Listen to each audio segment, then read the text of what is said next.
Yeah, the recording has started. So thank you guys for joining the session today.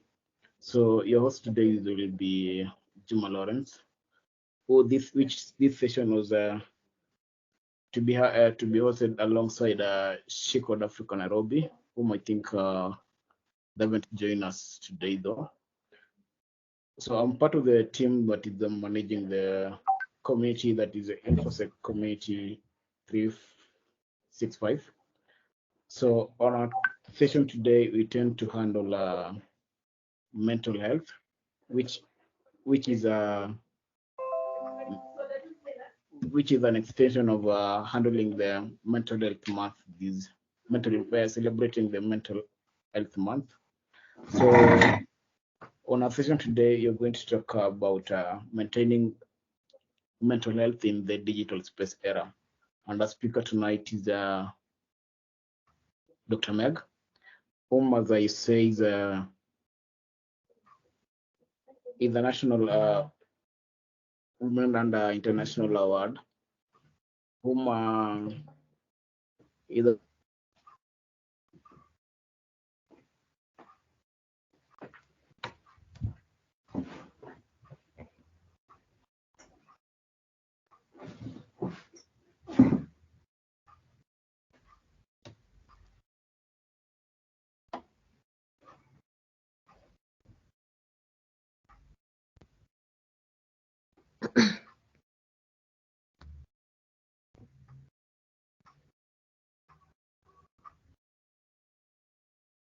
Yes, Juma.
Meg. I don't know if you got me while I was introducing you.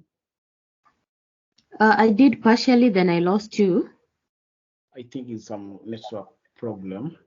Mm. But just to go on, that I said that Dr. Meg is a PhD holder and is an expertise in mental health champion and season educationist. So, and being a champion it also handles mental health awareness as a passion in her. So maybe just to welcome before I spoil out the introduction. Welcome, Meg. Welcome. Thank you very much. Good evening, guys. So I'm going to talk about maintaining mental health in a digital technology era.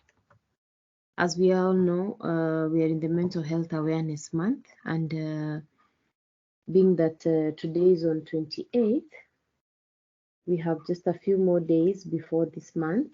Today is 29th, actually.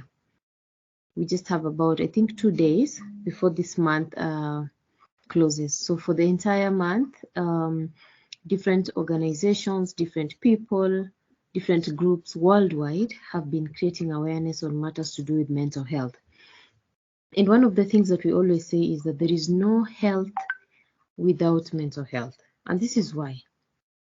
When we define health, we refer to it as a state of complete physical, mental, and social well-being, and not merely the absence of disease or infirmity. That means that when you are feeling physically unwell, when you feel like maybe you have a headache or something like that, already your health is affected.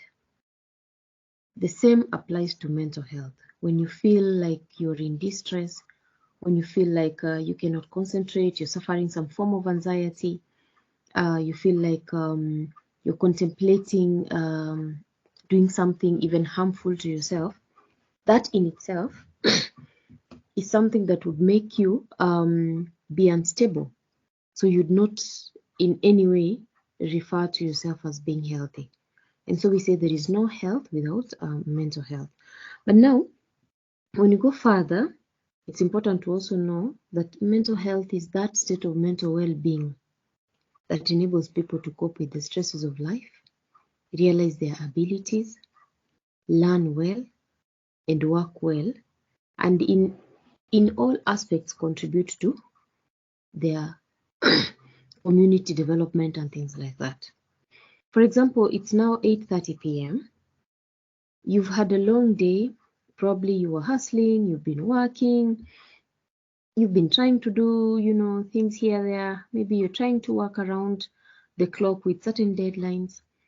Some things worked, some things did not work. Either way, in your life, you may always reach certain times when you feel like you're stressed. You feel like you're having so much on your plate and you're having to find a balance in your life. Now, if you're able to cope through a day and just say, okay, Fuchs, this day is over. It was tough, but I managed, or it was tough, but we live to fight another day, whatever the case. If you're able to cope through that, then we always say that you are in a healthy state of mind. So it is at this point then that we say that mental health is a basic human right. And it has been declared so worldwide because we're having people who are seeking stability in their mental health, and everyone around you is either stable or unstable. And when you're not healthy or you're not stable mentally, then it interferes with you and the people around you. So that is how now we refer to it as a basic human right, that you have a right to a healthy mind. You have a right not to be harassed or put in a situation that would destabilize you psychologically. So there are different mental health conditions, but I won't go so much into them. I want to talk about those that are often unseen, because we know that world over there are mental illnesses, and some of these mental illnesses are, things such as schizophrenia and anxiety disorder and things like that. But just to summarize something about mental illnesses, research has indicated that about a half of all mental illnesses, whether schizophrenia, bipolar disorder, depression, anxiety, or what you call attention deficit or hyperactivity disorder, ADHD, about half of all those cases begin by the age of 14. So if you, my audience, and I believe everybody who's listening is above the age of 14, if you look back to when you were 14 years old, if you managed to come through that age and nothing happened to you, then you're the other half. Otherwise, most other cases of mental health disorders or mental illnesses actually began by the age of 14. And so, when it is detected at the age of 14 and it is addressed, then this person would live a healthy life. But when it is not addressed, when these problems are ignored and suppressed. If somebody is suffering from anxiety disorder or somebody is getting into depression and these issues are not addressed at an early age, then later on in adulthood, they end up affecting somebody. They will affect your relationships, they will affect your work, and overall the quality of life. Also, it's good to know that globally, 1 in 7 10 to 19-year-olds experience a mental disorder. So you're looking at children who are between the age of 10 and 19. A 19-year-old is already in college, and that accounts for about 13% of the global burden of disease at this age. So 10 to 19-year-olds ideally are not really supposed to be that group of people who suffer any sort of health issue, unless, maybe they were born with one or maybe for one reason or another. But now, when 13% of disease that affects this group is a mental disorder, then it becomes something that we ought to worry about. Depression, anxiety are some of the leading causes of illnesses among adolescents.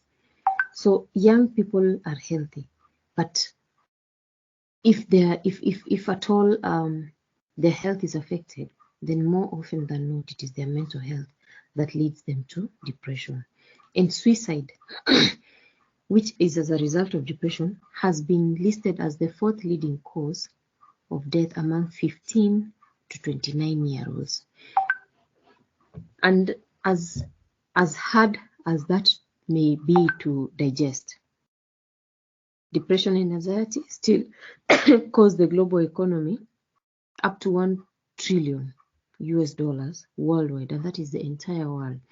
You see, it becomes an issue of concern when governments are having to set aside such huge monies to handle illnesses which could have been handled at a much earlier age.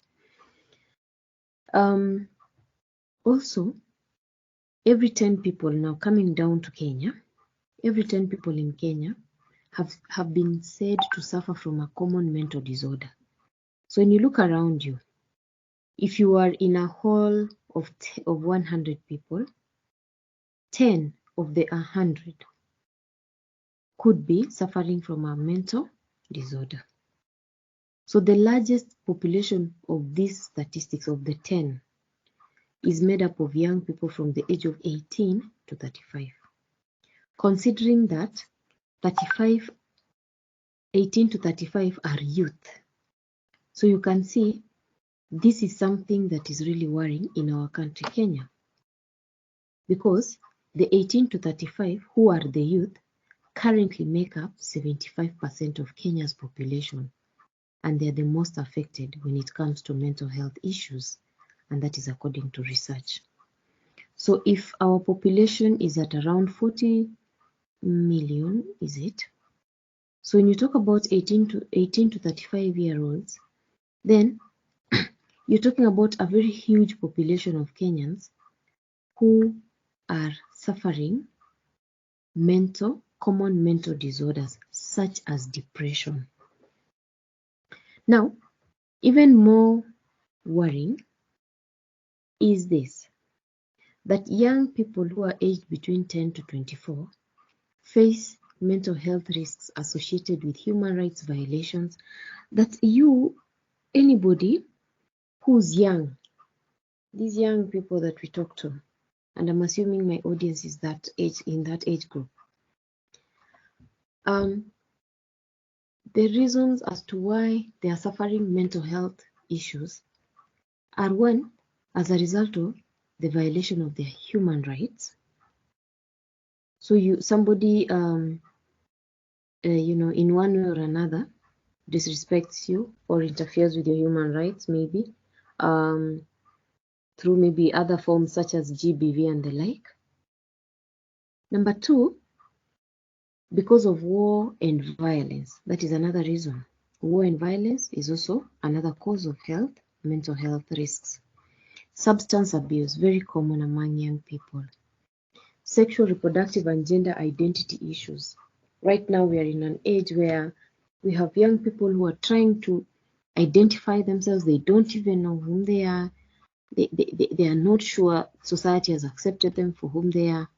And for that reason, then they may suffer some of those mental health related issues. Things such as obesity and overweight, HIV/AIDS, cyberbullying. And cyberbullying is what really is at the center of our conversation today, because you're talking about trolling, sexual harassment, online, doxing and things like that.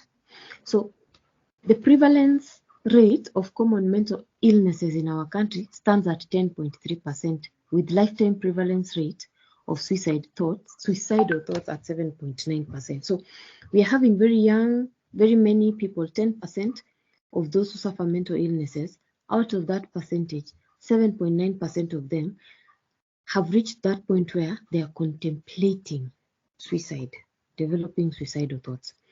Now, still on depression, it is estimated that 1.1% of adolescents aged between 10 and 14 years and 2.8% of 15 to 19-year-olds have suffered depression. And depression here is just symptoms that include rapid or unexpected change in mood.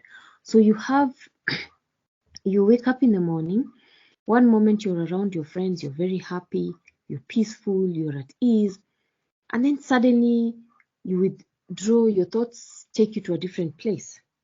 So that rapid, unexpected change in mood.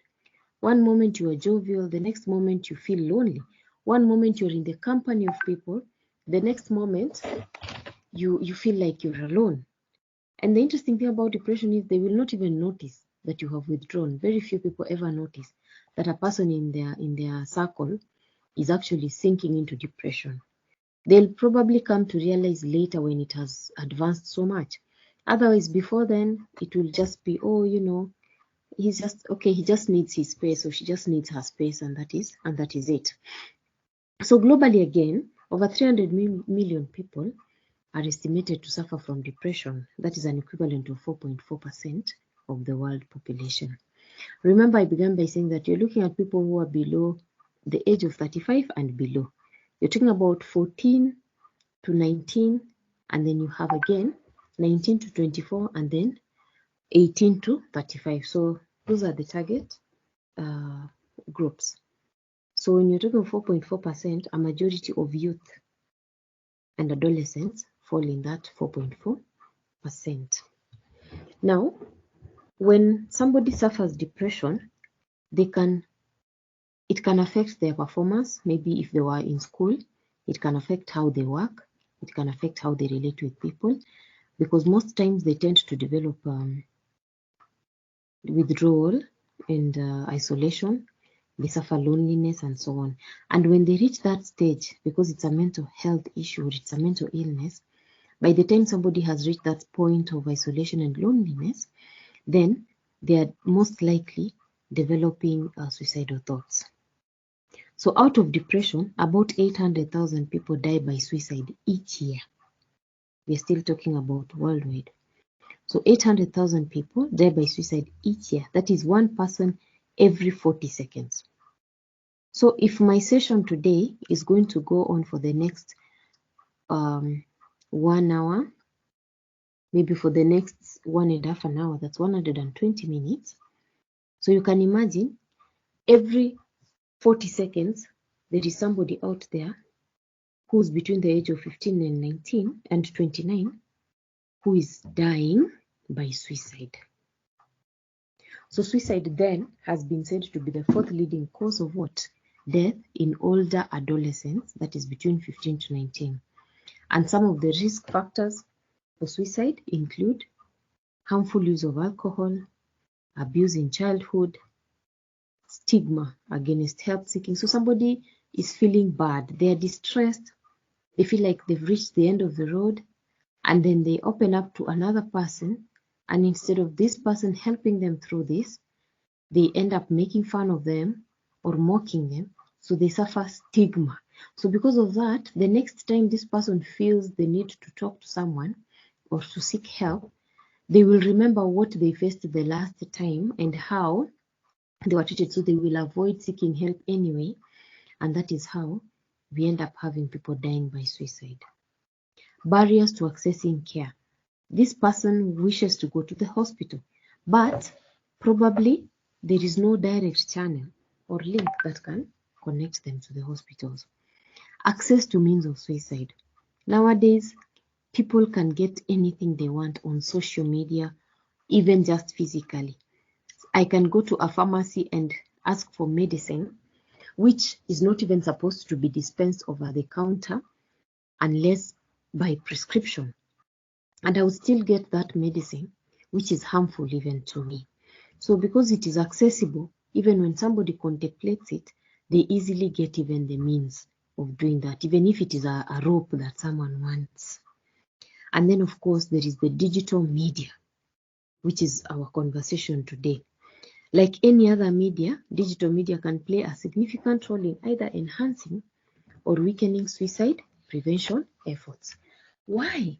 Because every time somebody goes online and they see all this information, they can Google and find out. They can see somebody else in another situation.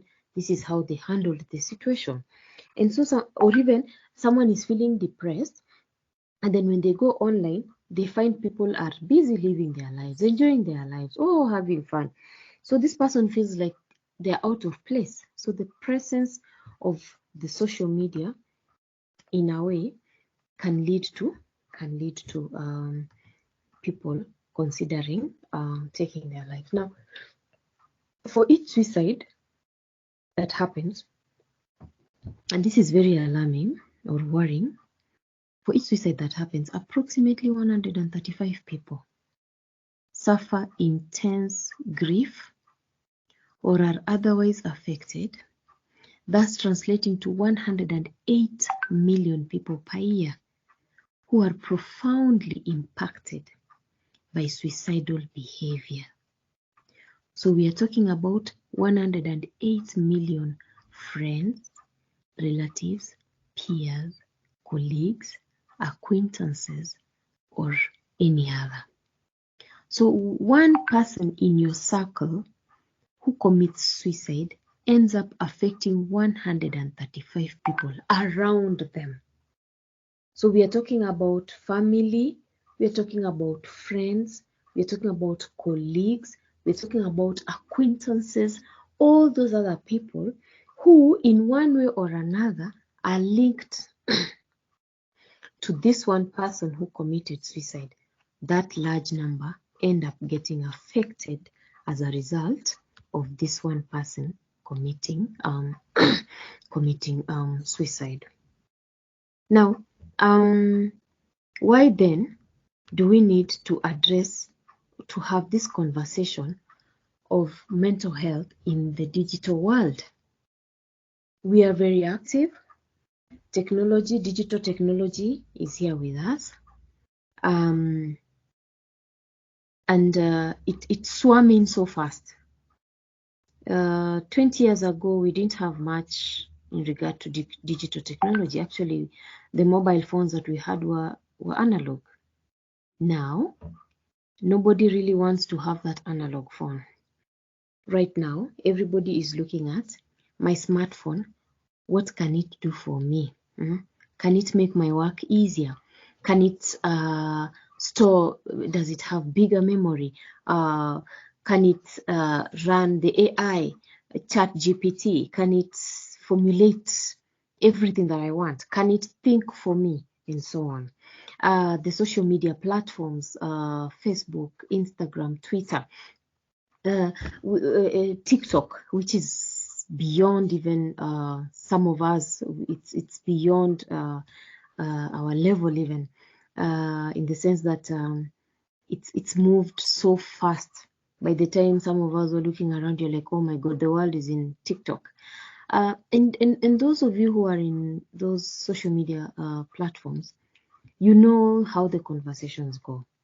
And you know that some of them actually pay for that, and some of them are used for good or for bad. Either way, we're already in this digital era, and our lives are intertwined with technology. We can't run away from it. You would wish to stay analog, but your place of work, meetings are held online, Teams or Zoom. Communication happens on WhatsApp. If you do not log in every other time, you'll find a meeting was called and people already, went for the meeting and you are assumed to be absent.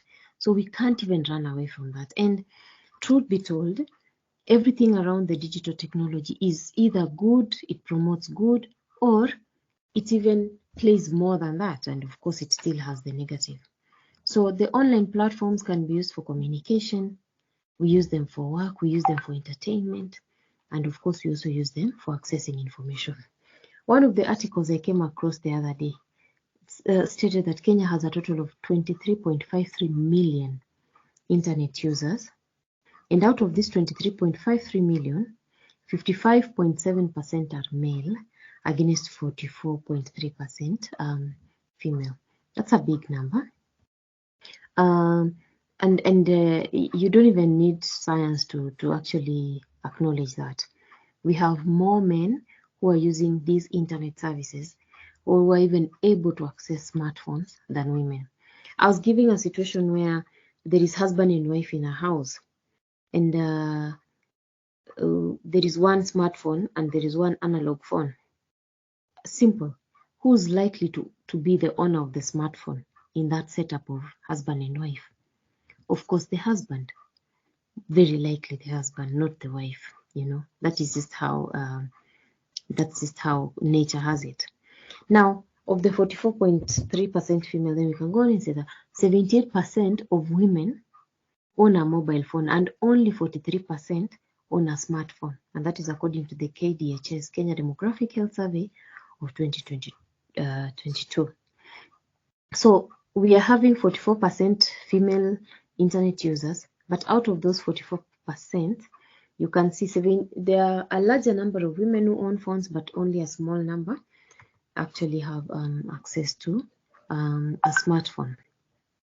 And even as we go on with this conversation, we know that because of the digital technology, we have what you call the digital facilitated gender-based violence. And this is where I am online, I am a woman, and I am online, I'm selling products, or I'm just feeling good about myself. I want to show off how I look, and I get harassed online, I get hate speech, I get cyber stalked, and many, many other things that come with the digital technology. Now, 39% to 47%, so 39 to 47% of women have experienced online GBV, online gender-based violence. That is, either they've been hated upon, doxing, cyber stalking. Somebody follows you until, they stalk you. They know your movements. I've seen people who on WhatsApp, they have had to change their settings from the blue tick simply because there is somebody somewhere wondering why they sent you a message and you have blue ticked them and you have not responded. So there are people who have even changed those settings. Or the last scene. So it's 2 a.m. Maybe you logged in and you just checked to see what's happening on social media and you went back to sleep. And then somebody's texting you and asking you, who are you chatting at this hour? So that's technology facilitated GBV. Now, due to exposure of information and the 24/7 nature of connectivity, digital technology has introduced stressors and pressure that impacts our mental well-being. You see, you want to know everything. There are people who the phone is right by their side even when they go to sleep and they don't even turn off data because they want to know everything. They don't want to be left behind. 24/7. And in a way, such a situation then leads or impacts the mental well-being of a person. So the influx of information can contribute to information overload. So much information coming in from all ends. You're here, you're sitting, next thing you hear, oh, there is war happening, Palestine versus who, before you adjust with that, oh, there is heavy rains happening in the country, oh, flooding, oh, so all that information flowing in from all ends, oh, schools are closing, oh, schools are opening. So that influx of information can contribute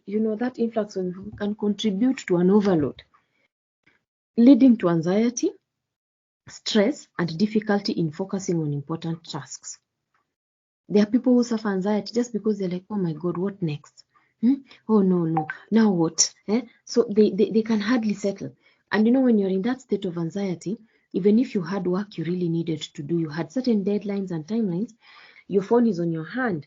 You're just like, oh my God, what's the next breaking news? You're anxious. You want to know what's going to happen. So it prevents you from focusing on your tasks. Now, social media is often used as a platform for comparison and self-presentation. I have seen that a lot, especially among ladies. Who owns the most, the latest fashion? Who owns the latest mobile phone? Are we talking iPhone 15? Are we talking Samsung S? I don't even know where are we now. S21, S22. Who has the latest? And that kind of excitement and pressure that people put on others, or you put on yourself, can make you to be unsettled. Even if you had priorities in your life, you had set aside a certain fund, and you just needed maybe to go to school and pursue your studies for the next level, maybe masters, and you're giving into the comparison and self-presentation, that sort of pressure. Somebody would easily take money that was meant to do something really good for them a long term, but just to go buy a phone, for example. Or, oh, so-and-so was in holiday in Dubai. Oh, so you decide now you want to outdo them.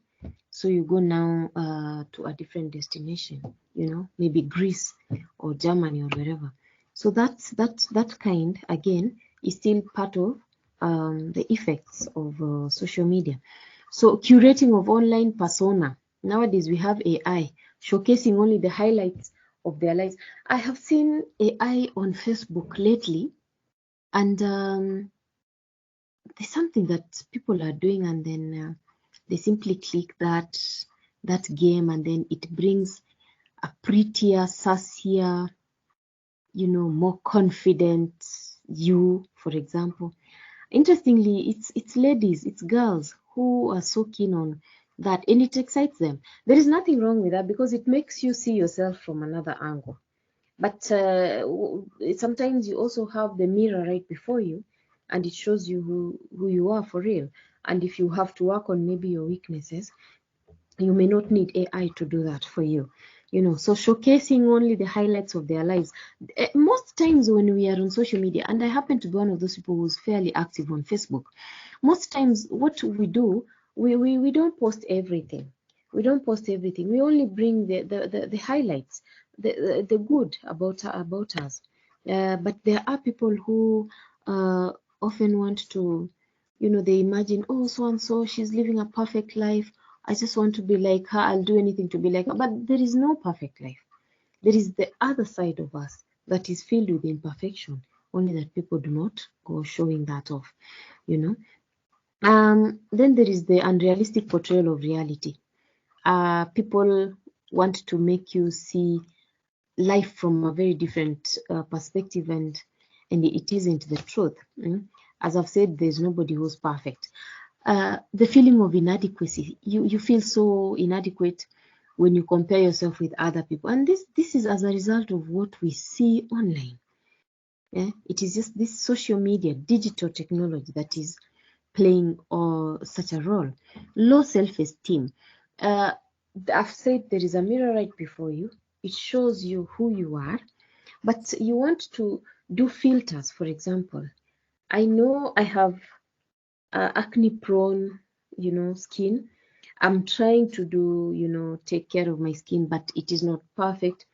But I want to do what? I decide to take a photo, but because I must show the world the other side, so I'll take a photo, then do the filters.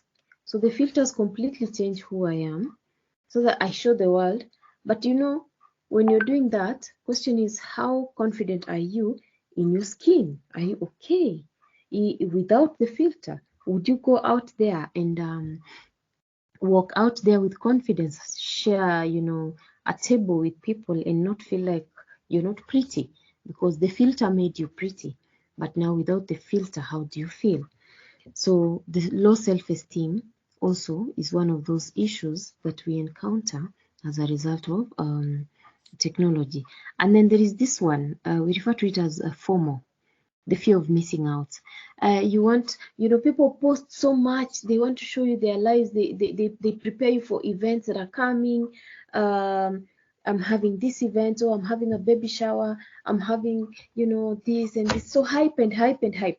So you find somebody is anxious. You feel stressed, by the way, because anytime you go to social media, there is an event that's happening somewhere. Oh, you want to attend that, or your friends, everybody seems like they'll be going for that event. Another event is happening somewhere. You're like, oh my God, I don't want to be left out.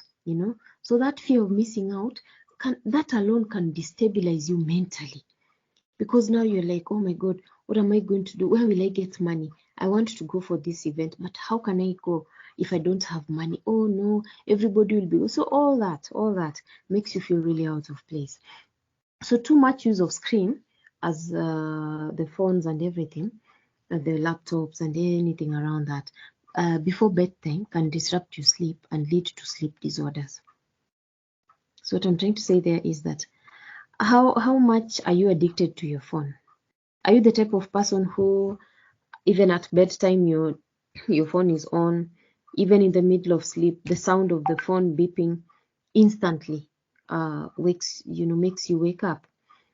Or are you the type who, when it's bedtime, you turn off data, or you even completely turn off your phone and go to sleep, get your 6 hours of quality sleep before you wake up and begin the day refreshed? Of course, it is not advised to turn off your phone completely, especially if you have people, family around you and so on, because you may turn it off and maybe somebody, a friend or a family member, is in a state where they really need help. But you can turn off data. You can go off those platforms, the social media and the like, because when it's sleep time and you're constantly checking your phone, the phone is beeping, it is ringing. Some ringtones are so loud. So this disturbs your sleep, and it can impact your cognitive function. It can ruin your mood. It can make you have mood regulation and your overall mental health. So how then should we address this issue? So these challenges that I've been talking about, challenges of digital technology on mental health. One of those challenges of particularly the digital technology on mental health is the online display of fake life.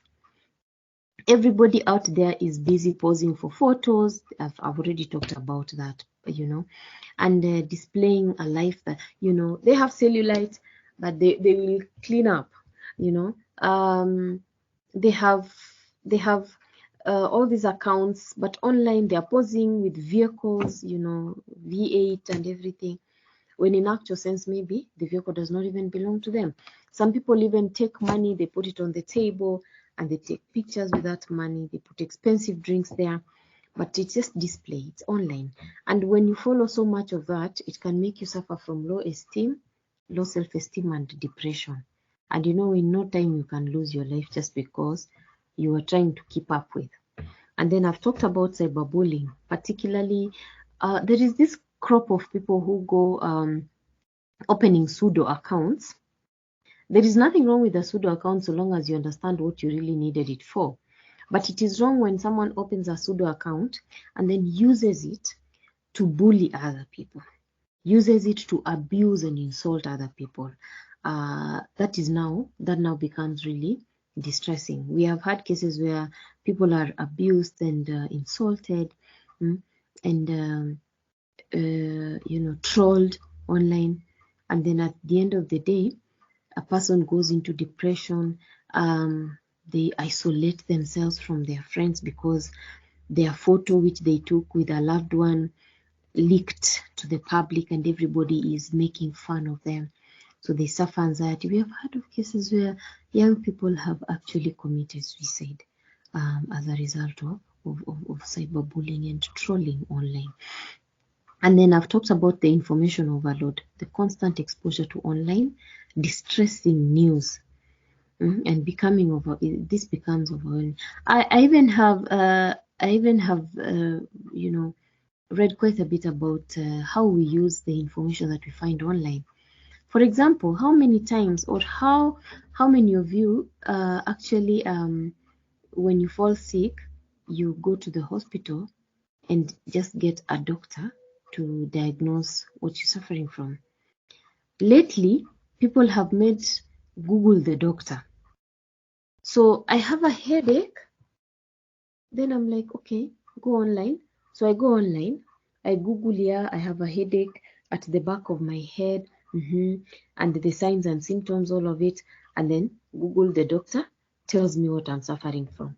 The other day I was having an issue with was it my ear? So my left ear, it had this ringing sound, and I was like, oh my god, I need to go see a doctor. So I'm like, okay, before I go, let me go online and Google will tell me whether it is something serious or not.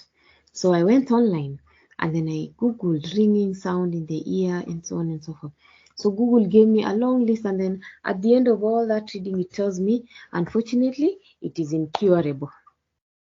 It is a permanent condition. So you can imagine if it was something else that I had gone to Google, and I'm not the only one, and then it tells me, unfortunately, this condition is incurable. You know, that alone can send someone into depression. You can actually go into depression. You would feel like, okay, if Google, the doctor itself has already told me this is incurable, what's the point of me going to hospital?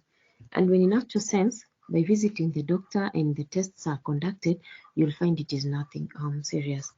Then there is the digital addiction, especially these young people. Remember, I began by talking about the age group between 18 and 35, who already, even before we bring into digital technology, are already the largest population that is suffering depression. So they're already in that bracket. And then now bring in digital technology. Who is addicted to digital, all this media, hype? It is young people. It is not people who are in their 70s or 60s or 50s, maybe 40s, yeah? And it is not children who are below the age of 10, unless their parents have decided to expose them so much to this social media and all that digital, the mobile phones and laptops. The main group that is most addicted is between the age of 18 and 35. And this addiction can lead to compulsive behavior, which affects productivity and sleep patterns and the overall mental health. So with all that, then, how can you, as a young person, deal with these problems that we find online? The first thing that you can do is do what we call a digital detox. So digital detox is where you just simply take a break from this media, social media platforms. I have seen celebrities do that. I've seen them do that, where when they feel like it is weighing so much on them, and they will come online and they'll just do one post for that day and just say, I'm taking a break from social media. I'll be fine. Please do not worry about me. I am just looking out for my mental health and everything. And they just take a break. Sometimes when you feel it's too much, you're here, you're following, you're seeing, you want to catch up. You are unable to concentrate at work. You have deadlines, you have tasks that you needed to do, and constantly trying to follow people's lives. And sometimes you're just following people's lives. They are busy living their life, but you're there really trying to keep up with them. So you take a break. If it is even a certain celebrity, somebody whom you feel, hey, it's too much, maybe the way you're following them is even harmful to your health, just take a break. Take a break, and you'll come back. You'll have healed. You'll have been stronger. Then you can continue being on these platforms. And then sometimes also you set what you call the social media boundaries. Here, what I'm saying is that set your boundaries and be mindful of who you follow. It's not everybody that ought to be followed. Like, I have seen people excited about TikTok, but it's not everybody on TikTok that you really ought to follow. It is advised, when you know that you mind your mental health, it is advised that you do what you call positive influences. Follow only those positive influences that inspire you and are good, rather than negative vibes that trigger your emotions. Because when you're following negative vibe, somebody somewhere is busy insulting another person, reducing them to nothing. How do you feel? What happens to your emotions at that moment? Do you feel sympathy for the other person, or do you feel excited? Do you feel like you need to even, psych them up so they can insult the other person more? Even this person who's hurling insults at the other person, by the end of that altercation, even he himself is also going to be distressed mentally. It will affect him or her, and it will also affect the other person. So set social media boundaries. You don't have to follow everybody. Choose the people you follow. Know to what point you would need to follow them. I like Facebook. I don't know about other apps and how deep they are, but in Facebook, I always see they even have settings where you can unfollow somebody, you can take a break, you can completely unfriend them. So they give you options so that you're not forced, you're not there and you're forced to follow this person. And then there is what you call cyberbullying awareness, that you need to be informed on the law. What does the law say about cyberbullying? And where you have detected bullying or you have been bullied, report and block such people to protect yourself. There is the option of blocking people. Why are we blocking people? Because maybe this person has bullied you so much and you feel it is interfering with your mental health.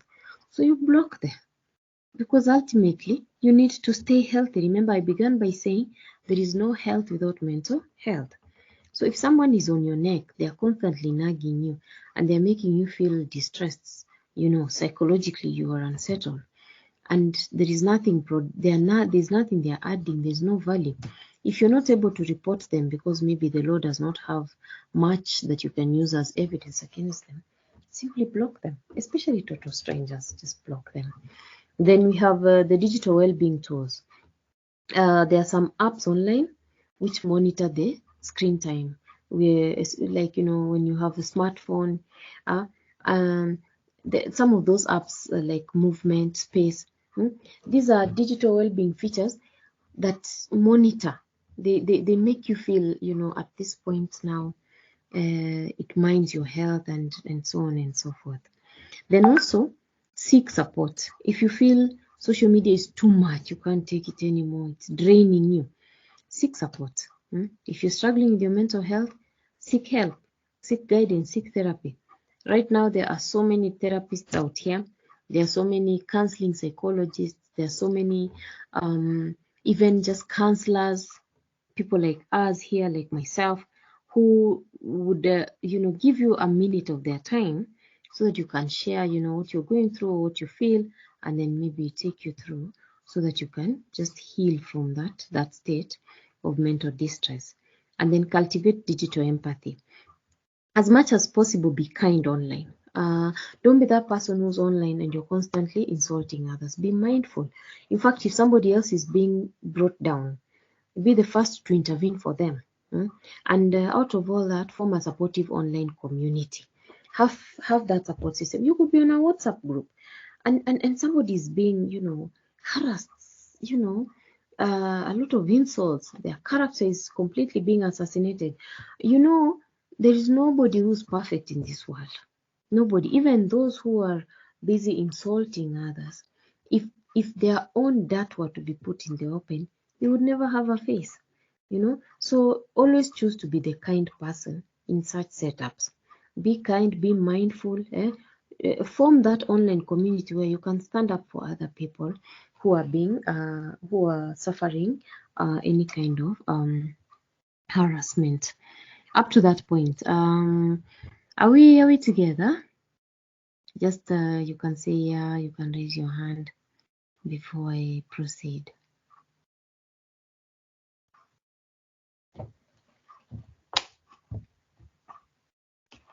Yeah, I can see Cyber Knight. Thank you. Adonija. Thank you.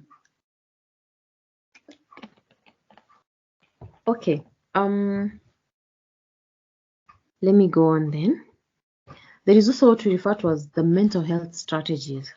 So having learned about the solutions to these problems, what kind of strategies can one adopt that would help them survive in this digital technology, this world of digital technology? Number one, limit screen time. So don't pitch camp online unless it's for business. If it is for business, then you'd really need to be online, because the minute you go offline, probably it would interfere with the flow of business. But don't pitch camp online. Even if it is for business, there is that time at which you must take a break. For example, maybe exchange. Somebody else would come in and continue, so that you also get that time off of media. So do not pitch camp online. That can really drain you. Set daily timelines to be online or offline, particularly bedtime. Just know that maybe between 11 p.m. and maybe 6 a.m. you're offline, so that at such a time it is just you and your thoughts and your family and other people who count at that time, so that you don't have to be so active online. Secondly, invest in meaningful social interactions. There is a life beyond social media. There is always a life, and it has always been there from the analog days. Go for a cup of coffee with a friend, and while at it, put those phones aside. Go play soccer. Play chess. Cook, hike, meditate. Do anything that, in a way, will be good for your social interaction, so that you build relationships with other people, so that you get to connect with people and you feel the love that they have to offer, rather than dwelling on online and all that. We always say that these social media relationships are superficial. I'm your friend on social media. I'll say, oh, you look so beautiful. Oh, you're so nice. But it could be as plastic as that. If you really genuinely want to know whether people really think you're beautiful or you're nice, you would only have to go for a cup of coffee or engage in some activity, cook food together, maybe hike or meditate. Then you'd know, because there you'd have to read their body language, study their facial expressions, their eyes, for example, get to know, oh, okay, they looked me straight in the eye and told me, you're really beautiful. That is different. It's different from what somebody types and posts online. So invest in very meaningful social interactions. Also, create a balance between the digital world and the real world. And you can do that. For example, read books, engage in hobbies, do other things other than just having all your life being in the digital world. There is another life. There is going to work. You have work to do. Even if your work is online, there is the real world also. There is family and friendship and hobbies that may not necessarily be wrapped around the digital world. Then set limits for notifications from apps on social media. And I always say, as much as possible, have your phone on silent mode. It works really well. Nowadays, you don't have to have a song with a phone with a ringtone, loud and till it scares people around you. Just go have the notification. It's not every app that needs to beep to notify you that you're online, and no, you can always have some apps that are on silent mode, and you only go to check what is posted there by choice, not because it kept popping up on your screen. Then reduce social comparison. The life on social media can be a fallacy. I think I've already talked about that. Yeah, don't compare yourself with anybody. You are you, they are them. You understand yourself, they understand themselves. So you don't have to go buying the latest phone just because another friend bought another phone. You do not even know their source of income. You do not even know, maybe that phone that they bought, as expensive as it is actually a tool that they will use to make more money. So you don't have to be comparing yourself with other people. And then, of course, seek professional help when need be. don't die in that state where the digital world is putting so much pressure on you. Talk to a therapist and see how you can get over this. Now, let me also talk about how to safeguard your mental well-being outside the digital platform. I've already talked about adopting healthy sleeping patterns. That one I've already talked about. That you should set aside time for sleep. It's time for sleep, and nothing should interfere with that. Just have good sleep. Otherwise, if you get used to having your phone on you all the time, with time you're going to suffer even insomnia. Then exercise regularly. Physical fitness equal to mental fitness. So go out, jump, run, skip a rope, work out, walk, do any exercise, but something that is good for your physical and mental health. Then develop a coping or problem solving and interpersonal skill. If you're having a problem, always try to have a way to go around those problems. Don't just have problems and you can't figure out how. It's always good to have that positive mindset. Tell yourself kuteseka ni kwa muda tu. So hata kama you're sleeping hungry today, it will only be today. Tomorrow will come with its own challenges. It will also come with its own blessings. So you don't have to be pressured that, oh, now today I didn't have meat, I didn't eat meat, so my life is just hell. No. Accept today there was no meat, but you ate, mboga, ugali, sukuma wiki. But tomorrow you may have chicken, you may have fish, you may have, dinner, five course, and still life goes on. Then it's very important to learn to manage our emotions. Love, hate, rejection, loss. Learn to manage them. Just because you lost a loved one does not mean that now you're gonna hate everybody who's showing love to their loved one online. Manage your own emotions. Today they are loved, tomorrow they may not. And even if they are loved for a lifetime, that is their life. You also need to develop your own life and live it fulfillingly. Then create a protective and supportive environment around you. Have people who safeguard your peace, people who protect you, people who show you that you're wanted. Don't have people who put you down. Always make sure that you have people who support you. Then take time out for things you enjoy. Oh, yes. Go out, have a good time. Feel good about yourself. Enjoy. If it is watching soccer and you feel good about it, go have fun. Don't limit yourself. Oh no, I must just be here. I must be on my phone throughout. Do not develop antisocial behavior. Then set realistic targets in life. Of course, you cannot achieve everything once. They always say that Rome was not built in one day, so you don't have to go doing everything today. There is tomorrow and the day after. So you can always spread out your targets. You achieve, good. If you don't achieve, you try again, and that is life. So, and then also build your confidence, work on yourself as much as possible. I would go on and on, but let me just draw to a close by saying this. That our country, we have so many legal frameworks that support our mental health and state of well-being, of course led by the Constitution of Kenya. And then we also have the Kenya Health Policy of 2014 to 2030. Those are documents which, if you go deep and read more about them, you'll also understand how best to even take care of your mental health. There is also the Kenya Mental Health Action Plan of 2021 to 2025. So that is just a framework that was drafted to try and see how the country can navigate around mental health. And then there is the Kenya Mental Health Policy of 2015 to 2030.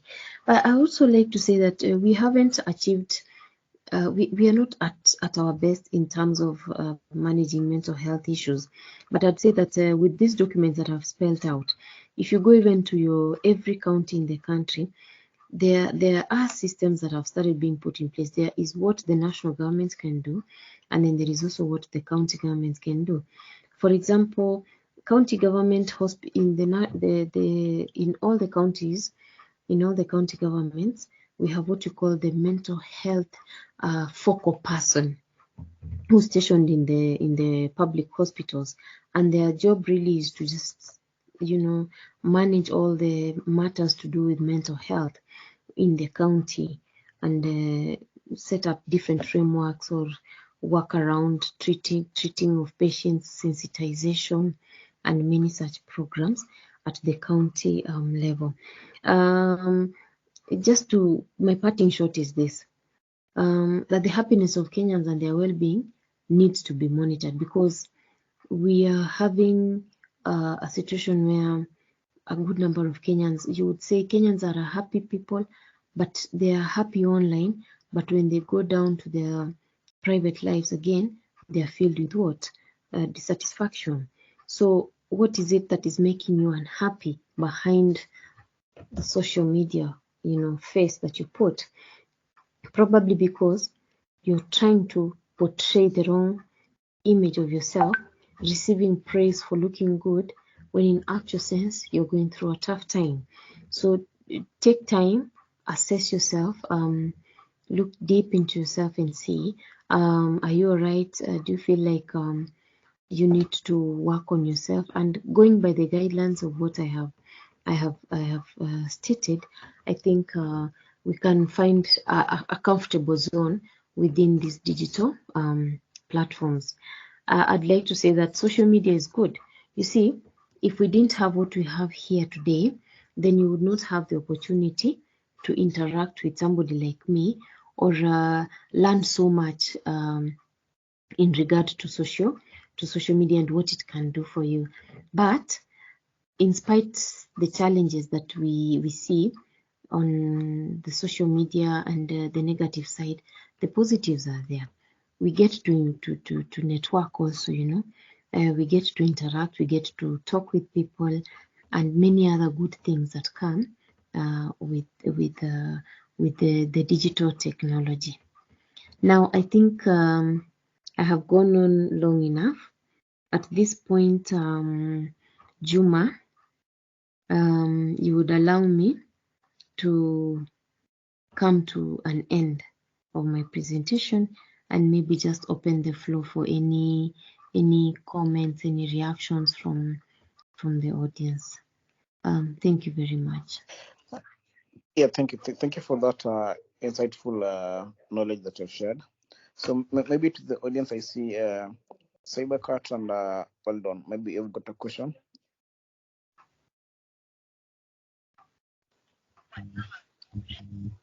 Thank you. Very important for these terms. For me, I want only to comment on the session. I have learned a lot. Thank you. Thank you, Cybernight.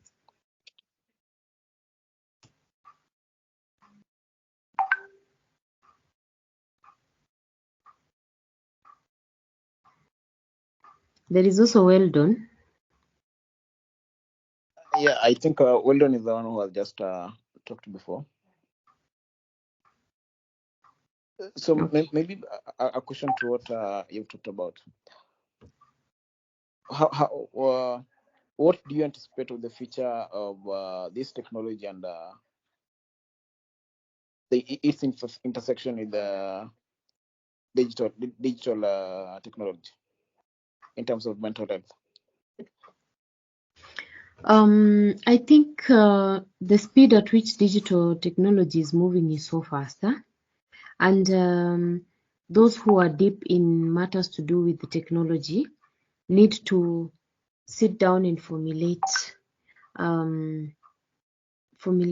programs, or programs work, anything that can work around maintaining the sanity of humanity, even as we embrace the digital platforms and what they have to offer. I have listened to conversations around AI, ChatGPT, and the speed with which we are moving with that. And one of the issues that has been raised in regard to that is that, that ChatGPT has advanced so much to the point that you don't even need to think for yourself.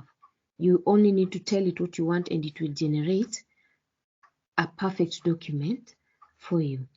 Now, if you ask me, I would say, then what would be the function of my brain as a human being? So when we reach that point where it is doing all this for me, then it means that the brain ceases to function, and that is not even good for me. So as much as now you, Juma, I know you are organizing so many. I mean, you're so deep in this, the digital world. I know, I can tell. I would tell you that whenever you have those conversations, those conferences that you attend, and any other ideas that you generate, make sure that among the objectives that are put on the table, the biggest objective right there is mental health. That no matter what happens, let us safeguard our mental health. Bring in issues to do with ethics, question the morality of a certain, maybe, digital technology. What is the morality of TikTok, for example? How is it that we can use it? I saw TikTok was banned in the US. It's because they already know that there it was not serving its purpose.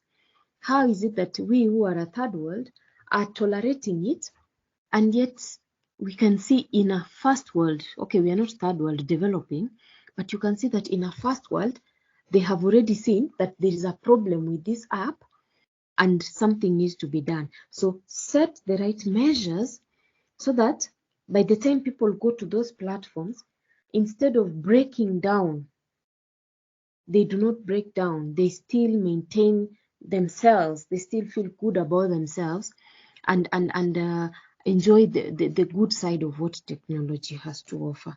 Otherwise, we will lose very many young people, very bright minds, people who could have changed the world in all ways if we do not take care of them from that point. Mm.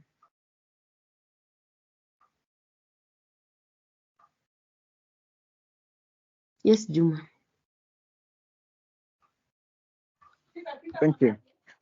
Another question is that with this good document that you've mentioned about, which they're talking about health and mental health at large, and with the growing of the digital era and there, us as the youth being most of the large percentage of it, how do we extend to educate the youth about ethical consideration to take when being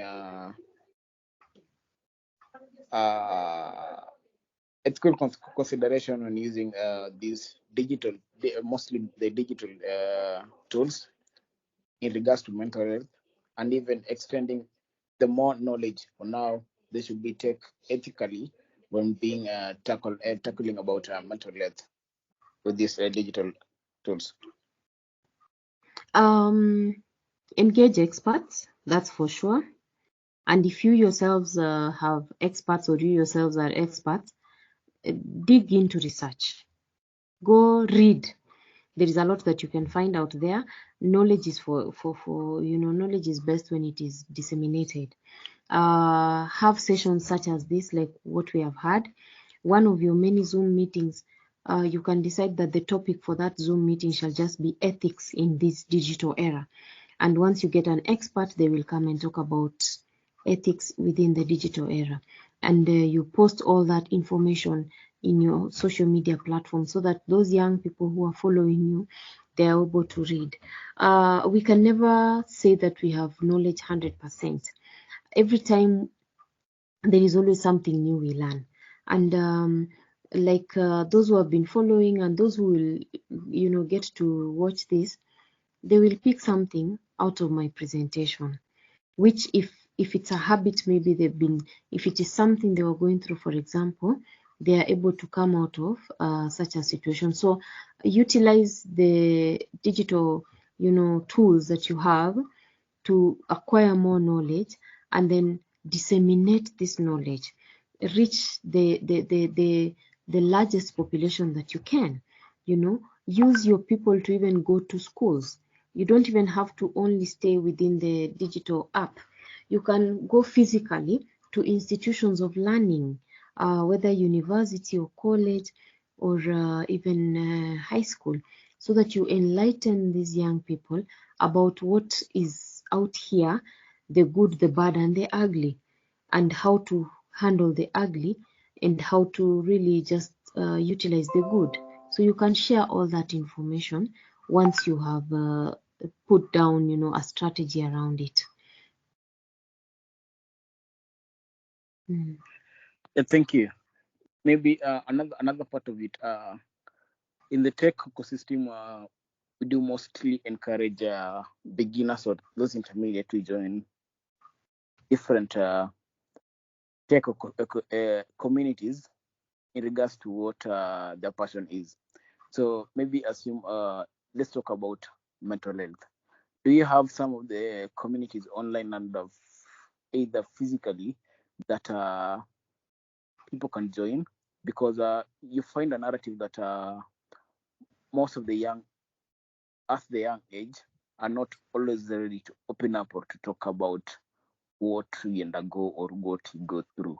So are there these communities that people can join just to air out what they get into or they're passing on to?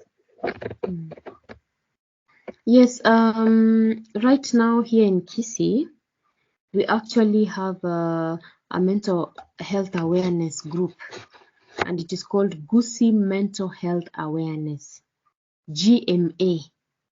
GMA is on Facebook. I think it's also on Instagram, and it's on WhatsApp. And we have, the group is open. Anybody wants to join GMA joins.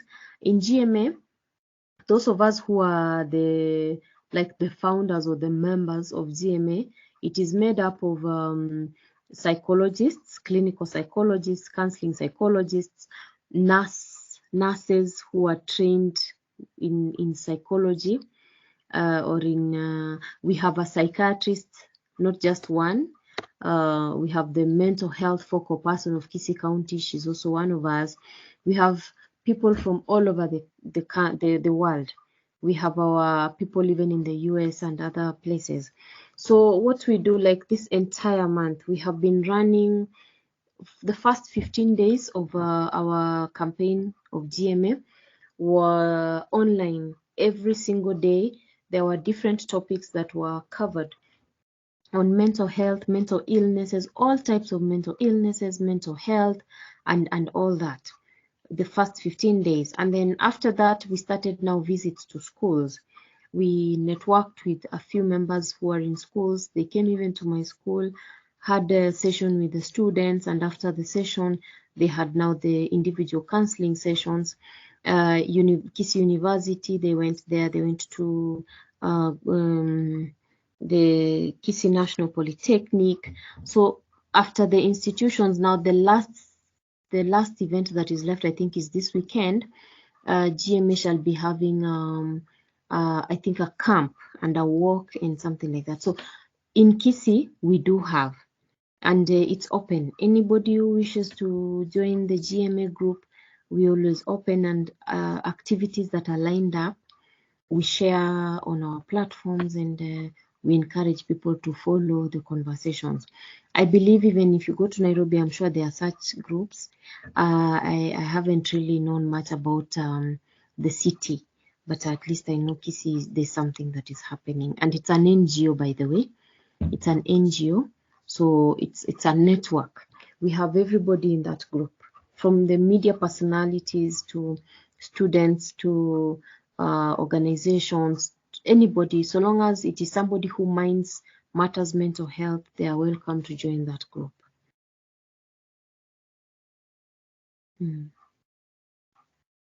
Yes. Yeah, thank you. Maybe you'll share on that so that I can also add the description of this video, of this recording. People can join up on different spaces. Sure. Maybe to the other audience, if you've got any other question in regards to the session, or even a comment.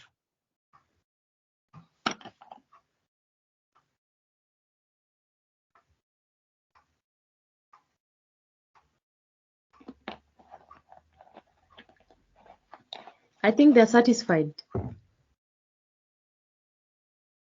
Yeah, we can assume on that.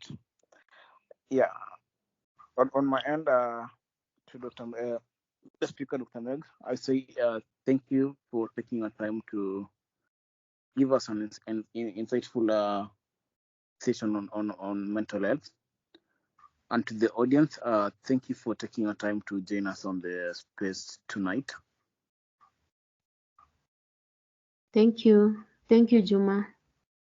Yeah. God bless. Thank you too. As Mega said, mental health is something very crucial into our lives. So let's take care of ourselves and be mindful of others too. Sure.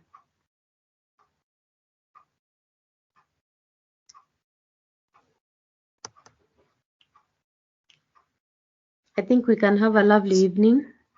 Switch off your phone.